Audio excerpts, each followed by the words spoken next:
Hello everyone, this is Dr. SANDEEP Amrutham. This is me. This is my LinkedIn profile. Today we are going to discuss about the anemia. So how to decode anemia in small animal practice. So it's very simple. First confirm the anemia. So how do you do that? By seeing decrease in hemoglobin or hematocrit or RBC. It's one and the same. So and also always compare with the species and age reference ranges. And also rule out the lab errors like lipemia, dehydration, and sample issues. So second question you ask about the anemia is the bone marrow drying. So how do you know that? By the presence of reticulocytes. Reticulocytes are the immature RBC that are released into the bloodstream in case of there is a destruction or loss in the blood.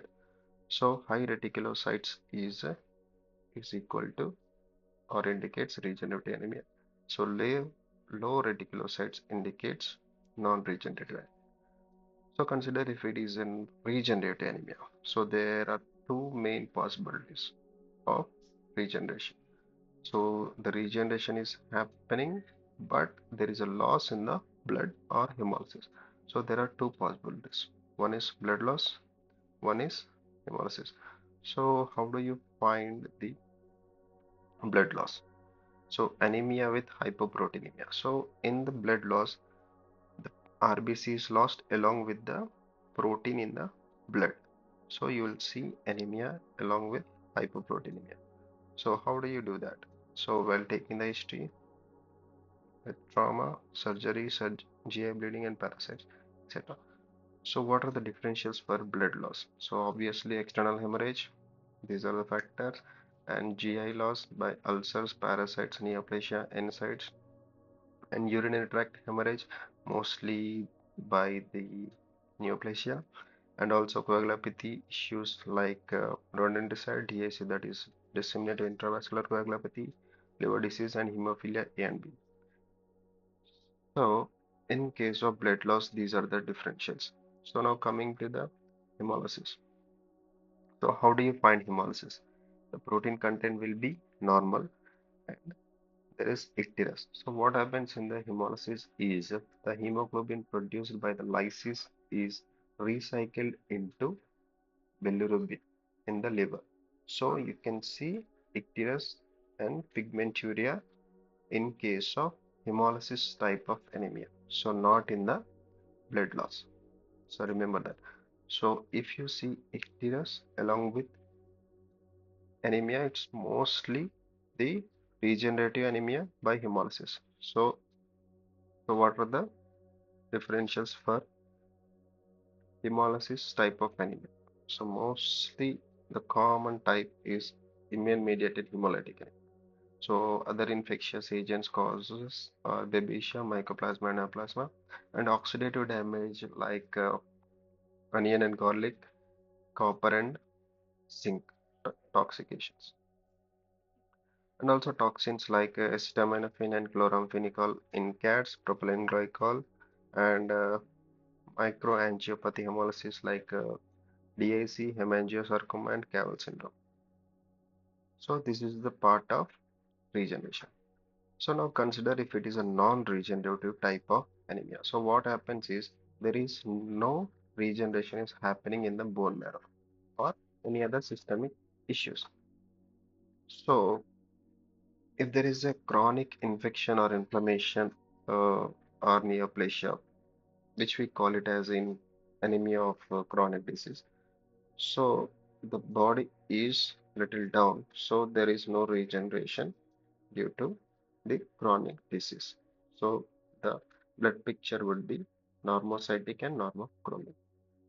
So in case of iron deficiency type of anemia, the blood picture, the RBC looks microcytic and hypochromic because there is deficiency in the iron. The RBC will shrink in size, so mean corpuscular volume. So MCV is gonna go down, and also hypochromic. that is MCHC, is also down in case of iron deficiency. It is usually from the external blood loss, mostly GI bleeding and ulcers mostly, and the parasites. If it is a very high burden of external parasites which cause chronic blood loss, there would be iron deficiency. And it is very rare in small animals that iron would be uptake in the body. So it's very rare. So coming to the bone marrow disorders. So obviously there is a compromised bone marrow. They cannot produce the RBC.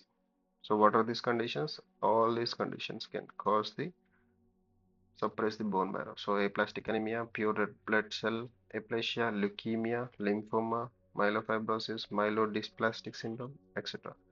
So all this causes bone marrow disorders, eventually causing the bone marrow suppression and anemia. So systemic disease like chronic disease, obviously EPO, that is erythropoietin, is produced from the kidneys. In case of compromised kidneys, there is no production of the erythropoietin, so no RBC, there will be anemia. So endocrinopathies also like hypothyroidism and hypoadrenocorticism can also cause anemia, which is non-regenerative. And also chronic liver disease also cause the non-regenerative. So on the blood smear, how do we see the blood picture? So spirochetes, there are so normally the RBC are disc-like structures with central pala region. So in case of IMHMA, you will see spirochetes. The just like a RBC will be seen just like a balls with no central pala region. Cystocytes in case of DAC and HSA, there is hemangiosarcoma. Antibodies in oxidative damage with zinc, onion, and garlic. Parasites, mycoplasma, deficient cytotoxicity. So how do you confirm the anemia? So serum protein, hyper, Coombs test for a high MHA, and PCR for any infectious disease, and bone marrow aspirate for biopsy. So here is a quick review. So how you gonna decode the anemia? First, confirm the anemia and go with the reticulocytes. If it is high regeneration, if it is low, it is non-regeneration. Use the indices like smear, history, and narrow it down. So always confirm with the targeted diagnostics. This is about anemia, how to decode the anemia in a clinical setting and systematic way. Thank you for watching. We'll see you in the next video.